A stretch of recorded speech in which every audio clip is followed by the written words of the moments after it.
willkommen, liebe Zuschauerinnen und Zuschauer, und Gott zum Gruß. Dear viewers, dear listeners, a very warm welcome and greetings in God.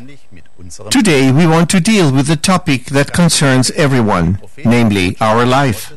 Gabriele, the prophetess and messenger of God for our time, whom we greet very warmly here in the studio with us, gave us a concept and practical help for life on this topic, which we want to present to you today.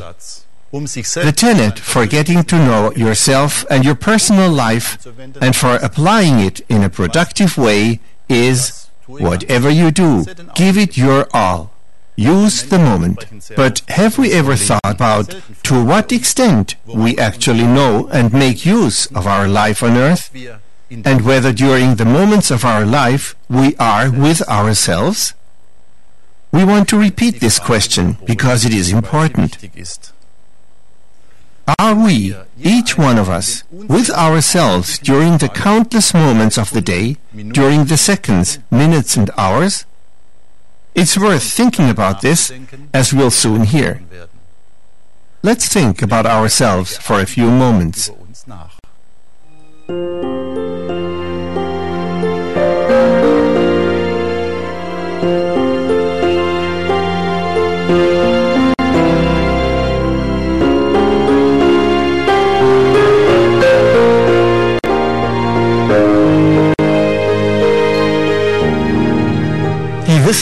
Science has taught mankind that everything is energy and that no energy is lost.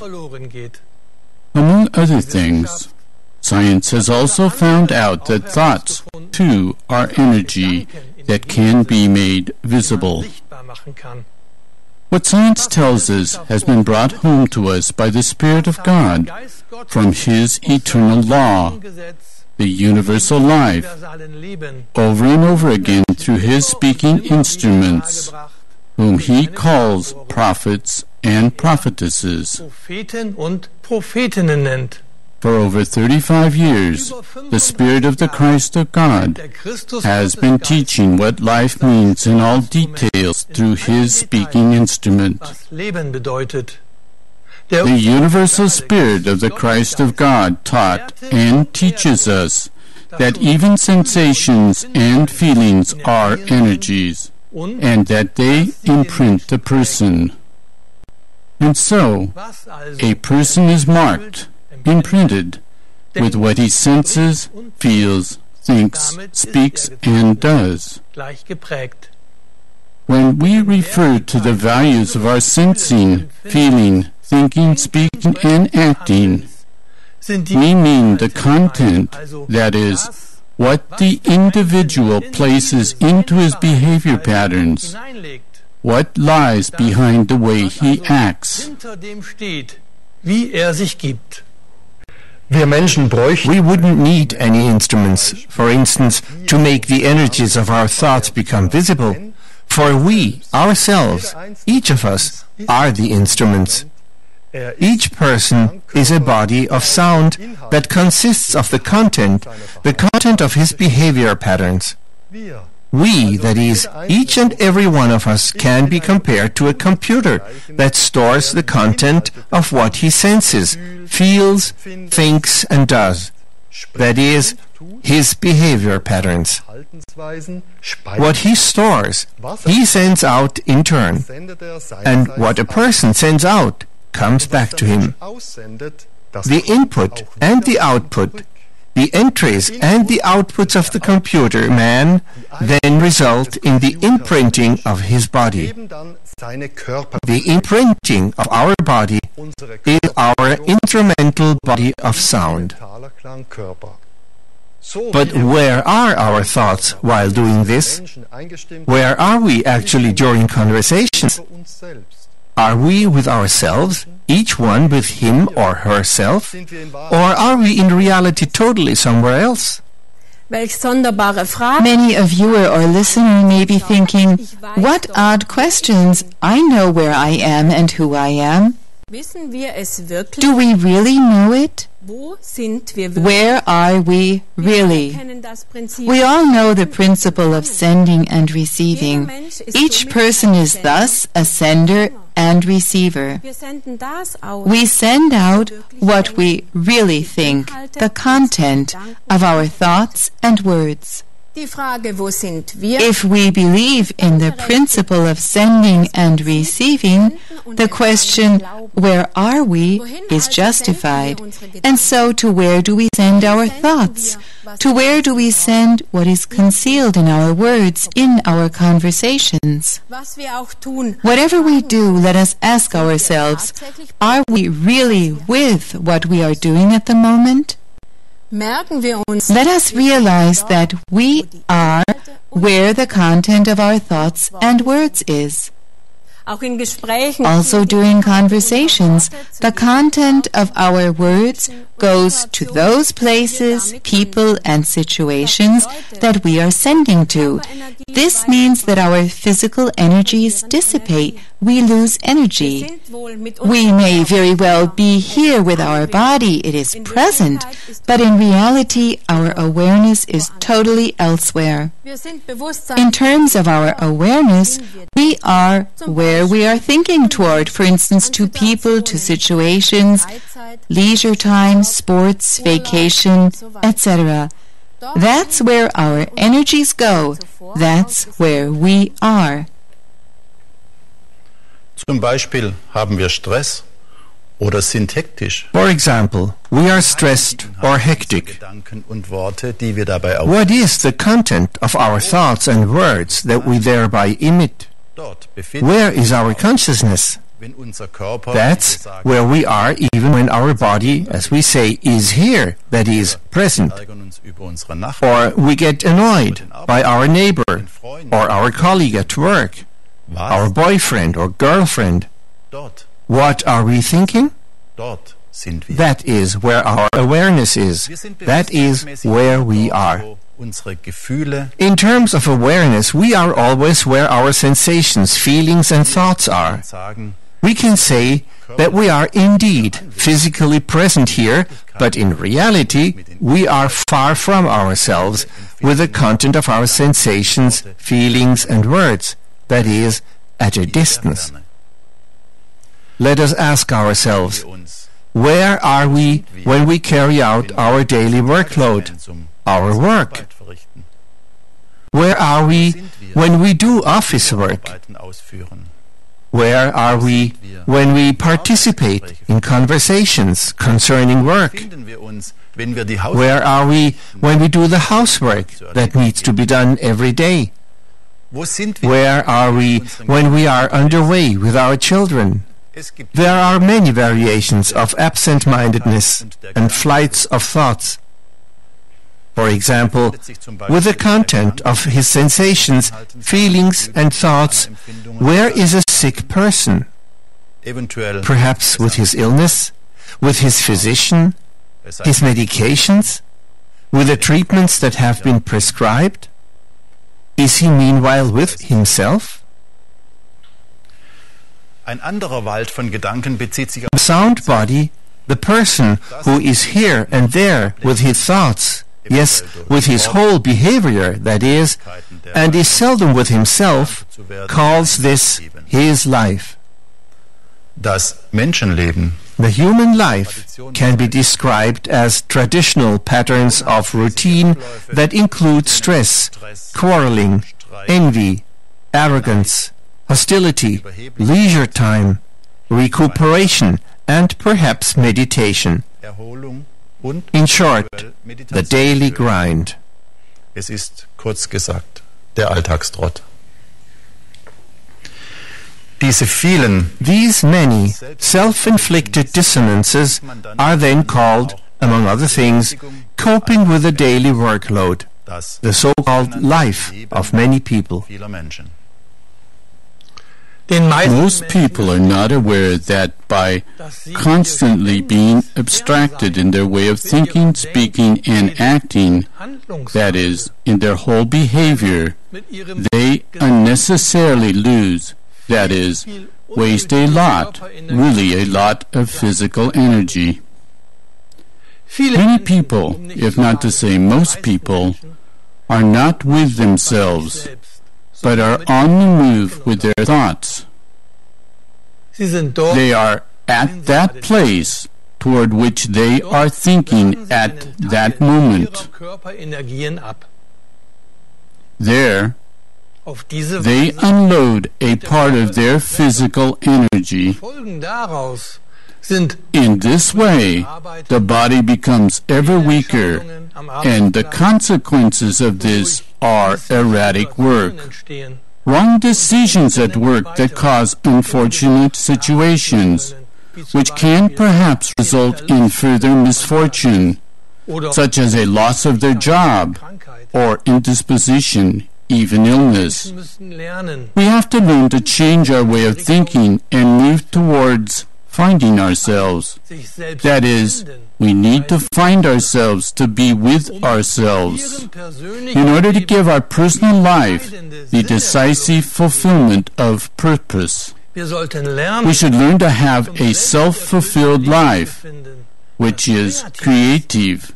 We should learn to reach ourselves so that we attain vitality, but not by trying to meditate every morning to then plunge into the floods of the day. We have to learn to take our life on earth in hand. That is, to find ourselves in our life in order to give it value by attaining self-awareness. Let us practice in order to give our days the values that correspond to our inner substance.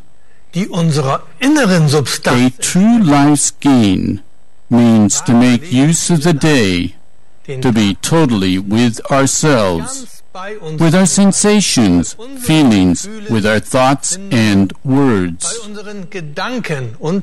And so, life's gain means, whatever you do, give it your all. Use the moment. Whatever I do, I am with it with all my strength. I draw from what I recognize and find that is good. What I see, from this I broaden my horizon and learn new things. Let us practice being completely with ourselves. Being with ourselves in order to learn from the situations, from the moments. This is being inventive. This is creativity. This is life's gain. Let us also learn by observing ourselves, by questioning ourselves, our thinking and behavior. Let us shape our life according to the good, that is, true recognitions, which we gain from the 10 Commandments of God and the teachings of Jesus of Nazareth. May it be repeated once more, so that this essential spiritual principle, this simple sentence, imprints itself deep within us. What I, the person, now do, I am with it. If I am working in the field, then with my thoughts I am with my field work. I am here, that is, present, with me. I am with my work. I am at my desk, when I am selling something, when I am shopping. I am with me. I am here. I am present. Whatever I do, my thoughts are with me, with what I am doing. I am here. I experience the moment, and what is in it comes alive. I go for a walk. I am here because my thoughts, my feelings, my whole behavior is with me. In doing so, I experience myself and nature because I am with me. I am here. During my time off and in sports, my thoughts are with my physical training. I am here. I experience myself. I feel myself because I am present. I am here. I make use of the moment, which can say many things to me. When reading a letter, a book, a newspaper, I am with it. My thoughts are present. I am here. I learn to draw from the awareness of the letter, the book, the newspaper, because creativity is called for. The attentiveness and watchfulness toward ourselves, that we are present, that our thoughts, our whole behavior is with us, brings about a deep, balanced breathing. Again, we address ourselves with I. I breathe more freely, because I breathe more deeply. I breathe aware that deep breathing is life. My formerly hectic movements become harmonized, because I am with myself. I am here. I forget less and less often. I misplace and lose objects ever more rarely, for I am present. I am with myself. I can think more creatively, feel and sense more deeply. I am present. I am with myself. I am here, with my life. I live the moment. I live the situation. I am here. If we want to adjust to such a conscious and meaningful attitude, then the motto is practice. It is a learning process. We practice in order to learn. And so we have to learn, so that we reach ourselves again, to gain our self, which is our personal life. In the process, our brain frees itself from all the useless trumpery, from superfluous splinters of thought that we have sent out.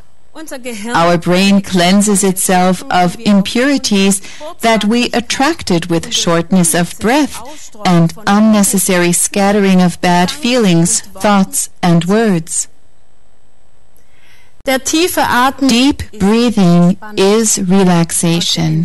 From relaxation grows fulfillment, and from fulfillment, creativity. Our consciousness, which, starting with our brain, shapes our entire behavior, affects the function of our nervous system and all the processes in our body. Through self-fulfillment, we become calmer, more sure of ourselves. We learn more and more to weigh and measure justly. We learn to question what touches us, such as quarrels, disagreements, stress, envy, and animosity, but also our personal behavior, such as overly exuberant joy, uncontrolled eating and drinking, and much more.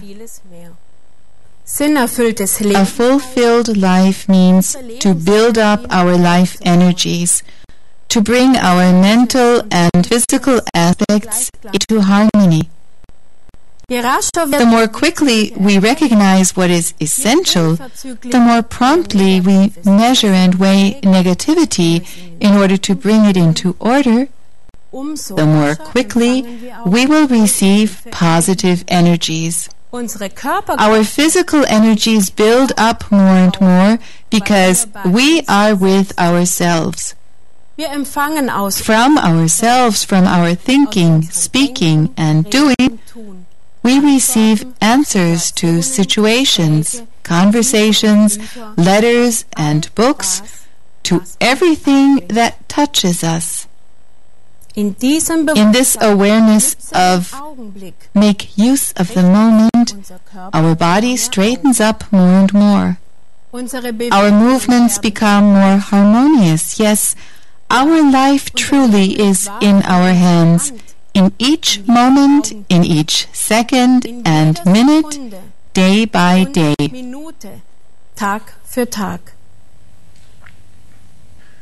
In diesem Sinn erhält auch In this sense, the word meditation also gains a new meaning. And so meditation does not mean to sit down to meditate and then to go into the stress of everyday life. Meditation means to be attentive, watchful over ourselves each day, each moment, that is, in every situation. Meditation means that whatever we do, we give it our all, each moment. In terms of the individual, this means whatever you do, give it your all. Be with yourself, with your thoughts, with your words. Be with your work. Thus, whatever you do, carry out everything in the awareness that your life is with you. So, be here, be present. Then higher ethical moral values will develop so that we may understand our fellow man better and more profoundly. Ethical moral values are also expressed in the way we sit at the table, for instance, so that we speak and dine in a thoughtful and balanced way. In this, our concern should be that our thoughts are with the intake of our food. We eat calmly and concentrated.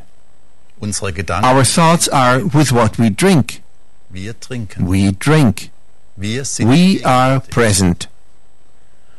Just as our breath is more calm and deep, so do we eat, calmly, consciously, circumspectly, that is, concentrated. We chew well. We drink in sips. We are here, that is, present. If we digress, then we pull ourselves back at once. We take note of the reason for this and are again with ourselves and in ourselves. We affirm our life and feel into our earthly existence by thinking about further things. For example, my earthly existence has become my life. My life is fulfillment of meaning and purpose. My life is creative. I live in me. I live for my fellow man. I live for the planet Earth. For to be creatively active, that is, to be creative, means to gain the life more and more. Let us refer back to meditation again, because we frequently hear that people meditate to reduce their daily stress. Meditation brings calmness and alignment. Meditation helps gain a certain distance from daily stress, from bad situations and events in the day. One can see it that way, but the question is, for how long do the effects of such a meditation last? Often, meditation becomes a forced meditation, to withdraw with all the good forces that have been input, to attain tranquility and relaxation. But the true gain is in whatever you do, give it your all. Live the moment. Fulfillment of life out of this grows. Being attentive in life means to gain in creativity. There are no age limits to learning, to practicing, in order to gain the life. This is a holistic gain in life. To gain in life means to live more calmly, more prudently, more alertly, and more creatively. In doing this, we are aware and purposeful in the moment, in the situation, and fulfill our workload in the preset time.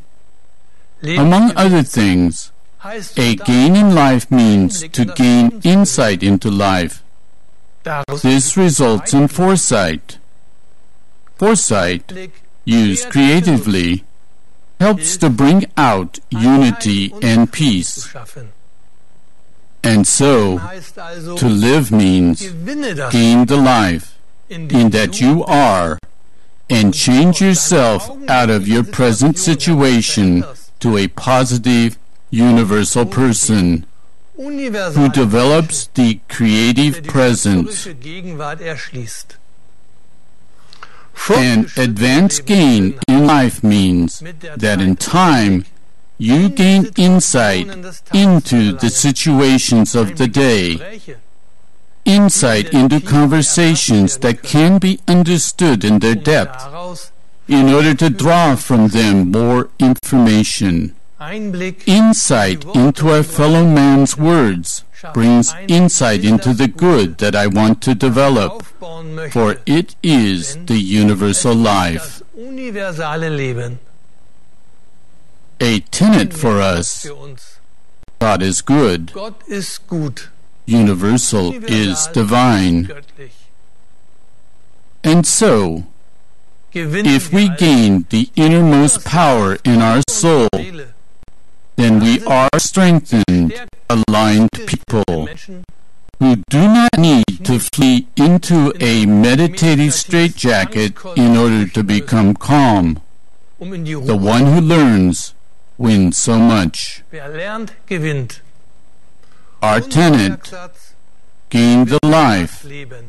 To gain life means to gain a harmonious, balanced, peaceable, happy life. In order to gain this, the motto is practice and practice, because only by learning and practicing will we attain universal creativity, which is a higher ethics and morals. We learn and practice and experience that each moment, each second, each minute, all our days are precious. Deshalb noch einmal, Therefore, said once more to every one of us, whatever you do, give it your all. Use the moment. Be with yourself, because each moment is your precious life. It belongs to the fulfillment of your life, to your creativity. You create it from your true self. And so, your life's gain lies in the moment, in the seconds, in the minutes, in the hours, in the days, months, and years. Our life's gain means live the moment. Dear viewers, dear listeners, this practical help for life, which we were privileged to present today, was given to us by Gabriele, the prophetess and messenger of God for our time. This concept, this help for life, is also available in a book with the same title as the program, which we would like to recommend to you today. And with the prospect of life's gain for all of us, with this positive outlook for the life of every individual, we take our leave of you for today. Until next time, goodbye and greetings in God.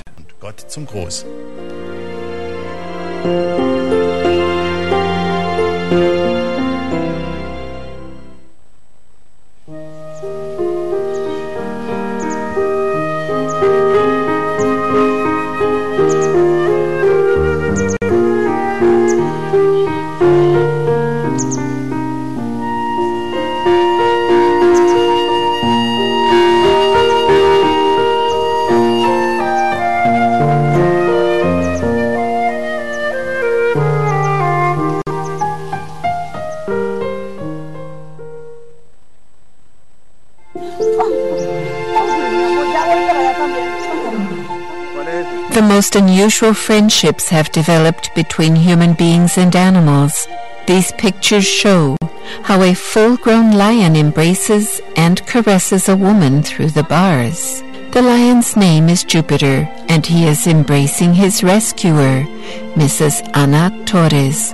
Mrs. Torres saw the emaciated lion in a circus in Colombia and purchased his freedom. At home, she fed the lion until he was healthy again. Jupiter loves it most of all when his rescuer scratches his stomach and sings him to sleep with a children's song for his midday nap.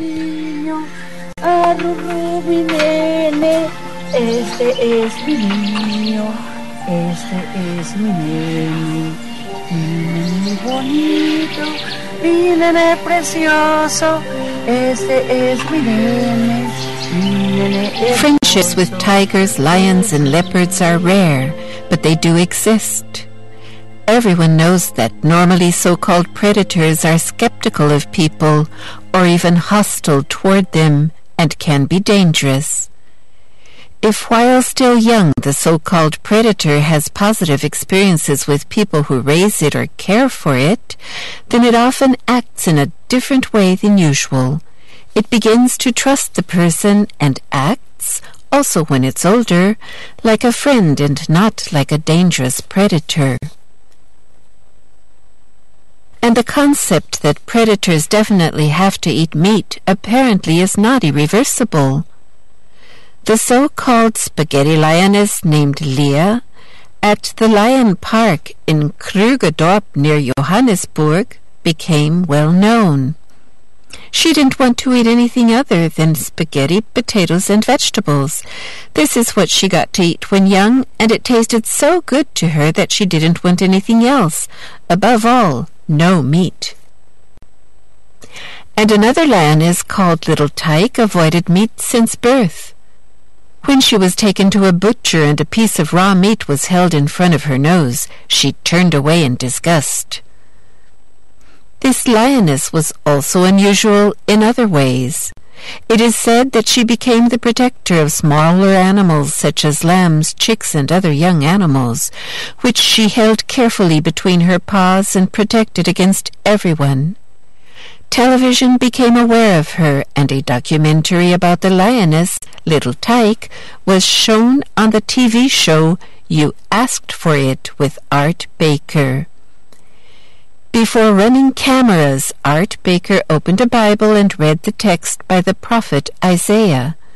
Then the wolf shall live with the lamb, and the lion shall eat straw like the ox. But the unusual behavior of other animals is sometimes totally amazing. For example, the story of a live dolphin, which had a fishing line wound tightly around a fin that was cutting into it, tormenting and hindering it a great deal. The intelligent dolphin knew very well that it couldn't help itself, and that only a human being would be capable of liberating it from the painful line. It bravely nudged a diver, who was amazed by this behavior. At first, he didn't understand what the dolphin wanted from him. The transparent line was hardly visible. Then he saw the problem and freed the dolphin from its torment. He even had to resort to using a knife, which didn't irritate the animal at all. So great was its trust in its distress. Such impressive reports cause many people's image of animals to waver, and they begin to wonder. Do animals also have feelings and sensations? Should people rethink their attitude and behavior toward animals? Is the aggressive behavior of predators or the wild animals' fear of human beings merely a program that has built up over thousands of years and that can be changed? Also in our northern latitudes there are fascinating experiences with wild animals that demonstrate that friendship between the so-called wild animals and human beings is possible. For example, in the village of Katzhütte in East Germany, 2 deer, stags with huge antlers, took a daily walk through the village together. They visited the people in their homes, hoping to get something tasty to eat. The stags obviously felt well among the people, and the village inhabitants were happy with their extraordinary guests. This continued for several years with no problem.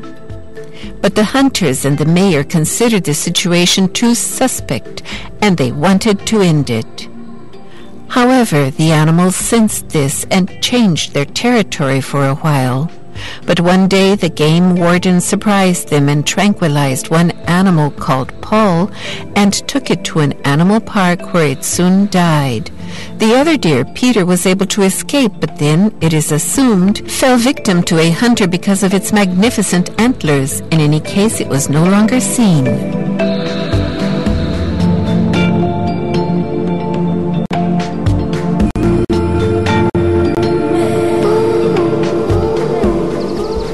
It is even possible to make friends with wild foxes, as the case of Günther Schumann demonstrates. When one day in the woods he encountered a young female fox by chance, he had no idea that this would become a profound friendship that would last over 11 years. Every year the vixen led her two-legged friend to her den and showed him her young. Every year, Günther Schumann spent many weeks with his fox family. Sometimes there were downright family reunions with several generations of foxes. He had known most of them since their birth. All of them trusted him and had lost their fear of him. However, when they perceived a noise made by another human being, they disappeared in the wink of an eye.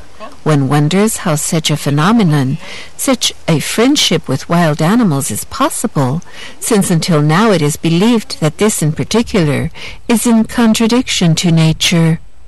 Perhaps we should first ask ourselves, what are wild animals afraid of at all? What is the reason that they flee before human beings?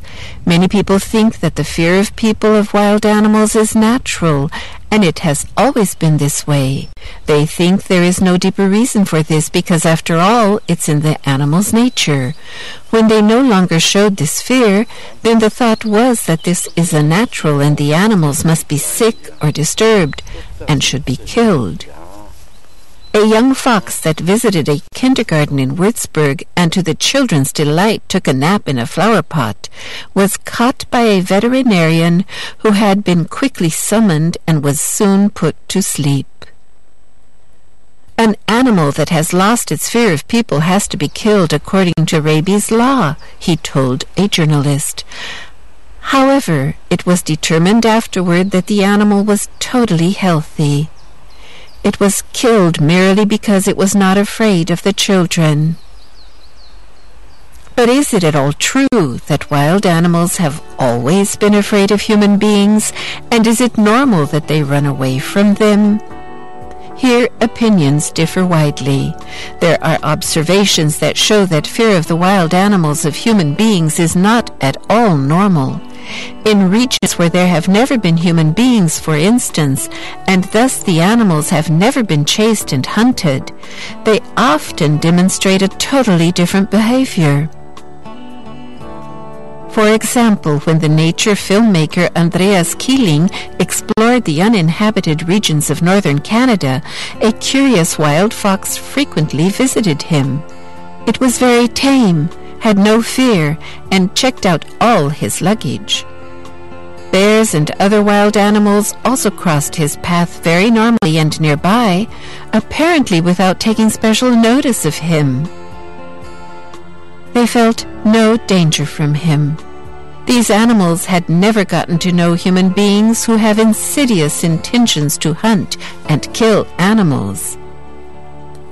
And it's a fact that in national parks where no animals have been shot for generations, it can be seen that the animals' flight behavior changes from year to year as their safe distance to people becomes smaller and smaller.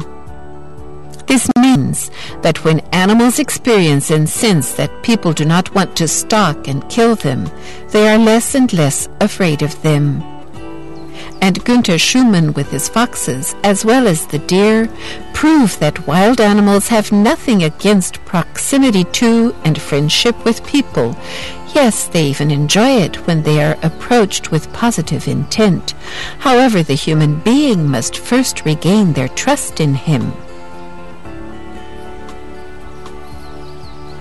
That would mean that people would have to learn to respect all life. Respect and justice should be shown to the animals. No more exploitation, no painful mutilation through legally required ear tags, so as to identify the animals like an object.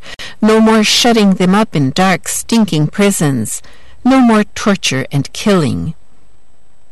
The human beings should also return to a purely vegetable diet, ultimately to a vegan lifestyle.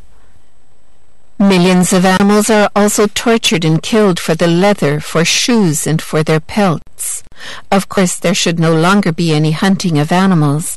Instead, the animals themselves, as is inherent in them, ensure a balanced population density. That this works can be observed in national parks already today, where there is no hunting and the animals are left in peace. And the farmer could, for instance, not fence in part of his crop, thus seeing to the well-being of the wild animals, not as a gift, but as a matter of fact, because it is their due. But all this means that people have to change their thinking. We should feel remorse for our barbaric behavior. Efforts should be undertaken that not only show the willingness to make amends to the animals, but actions should also follow. We have to give the cattle, the swine, poultry, fish, and all animals the same care and respect that we give in part to our house pets, the dogs and cats. The earth's atmosphere should again be permeated with the peaceableness of human beings. Then the animals could change again. They would again trust human beings, and bit by bit lose their fear of them. They would again seek our proximity. The earth could be a paradise again. In the village of Katzhütten, one could see how they went from house to greet the people, how joyfully they reacted to the post lady whom they met on the village street every morning and who always had a treat for them. And as incredible as it seems, they stood in line at the bakery truck like human beings, as these pictures show, and when it was their turn, they got a fresh roll. The children also had great joy in them. This picture shows a new vision of the coexistence of human beings and animals. It shows that the vision of the prophet Isaiah could be possible. He said that a time will come in which no ravenous beast will be found. Even cows and bears will graze together in the pasture, and their young will lie together. And the lions will eat straw like the oxen. That's what the prophet Isaiah saw in his vision. Humankind has this in hand, that is, it depends on every single one of us.